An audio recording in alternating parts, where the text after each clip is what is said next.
She looked at the old man standing in front of her. Confused, scared, almost like he was a stranger, for the first time in 52 years. She couldn't remember his name, but he remembered everything.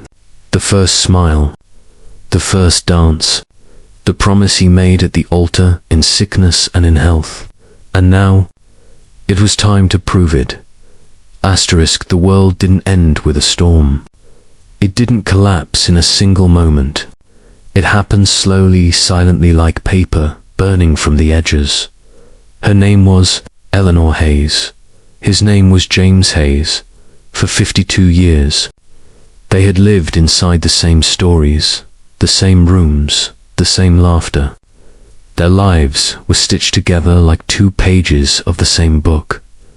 They met in the summer of 1969, inside a tiny bookstore in Cincinnati. Eleanor was standing on a wooden stool, reaching for a poetry book on the highest shelf.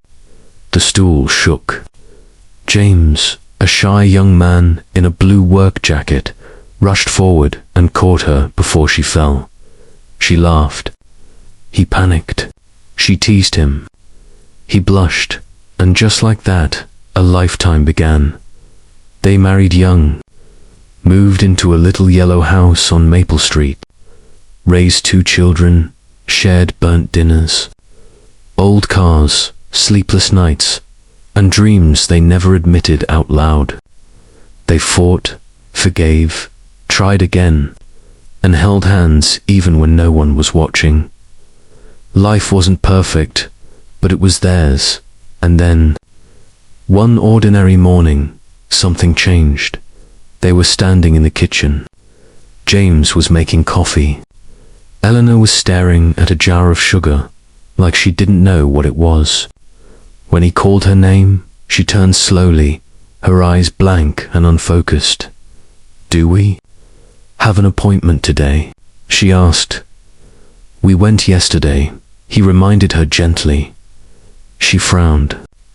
"We did." He thought she was tired, maybe stressed, maybe just having a slow morning. But over the next weeks, he noticed the cracks widening. She forgot where she placed her keys. She forgot how to fold laundry. She forgot the name of the neighbor she'd known for 30 years. Little things. Harmless things. Things he could joke about. But then came the day that changed everything. They were looking through an old photo album, vacations, birthdays, Christmas mornings. James pointed to a wedding picture, smiling. "Look at us," he said. "We were kids." Eleanor stared at the photo for a long, silent moment. Then she whispered, "Who is that man standing next to me?" James felt something tighten inside his chest. "That's me," he said softly. She blinked, confused. "You," he smiled, pretending it didn't hurt. Double quotes. "Yes, sweetheart. That's me." She nodded slowly, but her eyes didn't recognize him. 2 weeks later, the diagnosis arrived like a quiet earthquake. Early stage Alzheimer's disease. The doctor spoke gently, carefully, avoiding dramatic words. But Eleanor understood enough to tremble. James held her hand. "We'll get through this," he whispered. She looked scared. So scared, it broke him. "I don't want to forget you," she murmured. "You won't," he lied. But he knew the truth. Alzheimer's didn't stop. It didn't pause. It didn't negotiate. It only took, in the beginning, the changes were small. She forgot the stove was on. She repeated questions. She got lost in conversations. James became her calendar, her reminder, her map back to the world. He wrote notes and stuck them on cabinet doors. Plates here, milk in fridge, bedroom this way. He labeled drawers.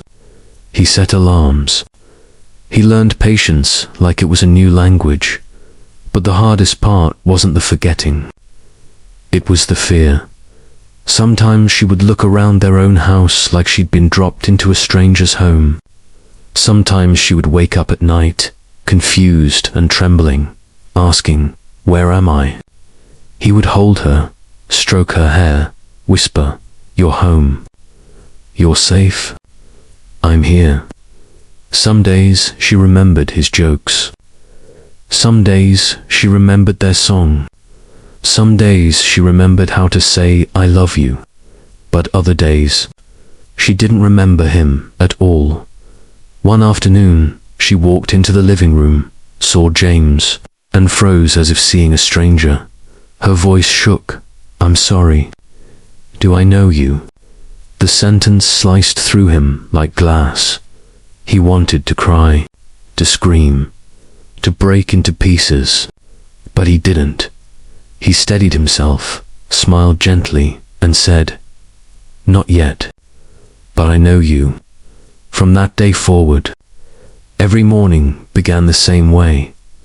He would sit beside her, hold her hand, and introduce himself. "My name is James Hayes, and I'm lucky to spend today with you." Sometimes she smiled politely. Sometimes she ignored him. Sometimes she looked at him with empty eyes that didn't remember 52 years of life together. The neighbors noticed. The children noticed. Friends stopped calling their own lives, moved forward. But James stayed exactly where he was. When asked why, he had only one answer. Love isn't a memory. It's a promise, and he meant every word. As fall turned into winter, her decline grew sharper. She forgot their children. She forgot her own age. Eventually, she forgot her wedding ring, touching it like it belonged to someone else. One night, she woke up screaming, terrified. "Please, don't leave me. I don't want to be alone." She didn't recognize the man holding her, but she trusted his arms, his warmth, his voice. "You're not alone," he whispered. "Not today. Not ever." He held her until sunrise, and in that moment, trapped in silence, fear, and devotion, James made a decision. If her memories were slipping away, then he would remember enough for both of them. Whatever it took, however long it lasted. Their story wasn't over. Not yet. Not as long as he stayed. James knew he couldn't stop the disease, but he could build a bridge to the past, at least for a little while. So he turned their living room into something new. A museum of memories. Photos covered the walls. Wedding day, first house, vacations, their children as toddlers, birthdays with homemade cakes. He placed little notes under each picture. Our first home, 1971. Nathan's graduation, -1992. Our 40th anniversary, 2009. Every morning, he walked her through the room, pointing to each picture, telling each story again and again and again. Sometimes she smiled. Sometimes she cried. Sometimes she just stared. But he never stopped trying. He played their old records, Frank Sinatra, Nat King Cole, the song they danced to at their wedding, The Way You Look Tonight, even when she didn't know why. She swayed gently to the music. He cooked her favorite lemon pie, even though she often forgot to eat. He read her poems she once loved, even though she didn't remember the words.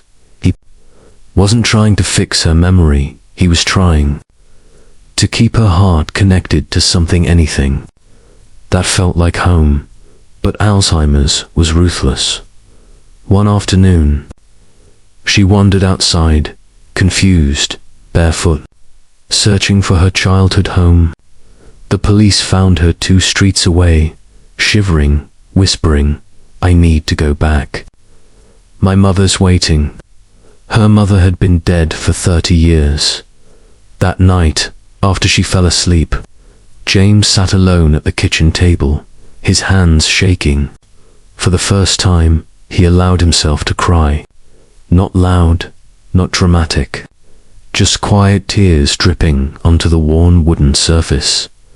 He whispered into the empty room, "Please, give me one more day. Just one day where she knows me." But no miracle came. The next morning, she looked at him not with anger, not with love, just with emptiness. "Excuse me," she said softly. "Are you my doctor?" He swallowed the pain. "No, I'm your friend." He didn't correct her. He didn't force her to remember. He didn't beg. Love, he decided, was not about being recognized. It was about staying even when you were forgotten. As months passed, her decline accelerated. She struggled to speak. Words got lost somewhere between her mind and her mouth. Sometimes she communicated only through frightened eyes. James adjusted to every new challenge. He learned how to bathe her gently, how to feed her slowly, how to help her walk, how to calm her when she trembled. He learned patience so deep it became a kind of prayer. Friends told him to hire a caretaker. Doctors suggested a nursing home. His children begged him to take a break, but he always said the same thing: "I promised her." And promises don't expire. One evening in early spring, something unexpected happened. Eleanor was sitting in her chair, staring at an old wedding photograph of two young faces, smiling under white roses. Her fingers trembled as she touched the picture. Her lips moved, searching for a word. James sat beside her, ready to gently explain it all again. But before he could speak, she whispered, "James." It was just one word, just one name, but it hit him like lightning.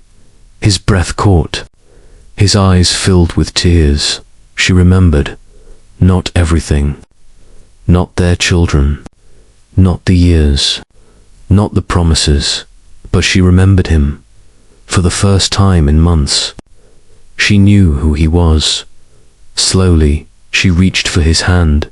"You're my husband," she said softly, like rediscovering a secret. He nodded, voice shaking. "Yes, I am."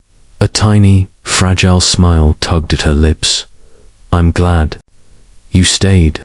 He pressed his forehead against hers, tears falling freely. "I will always stay." The moment didn't last long. Within minutes, confusion returned, the fog settling back over her mind.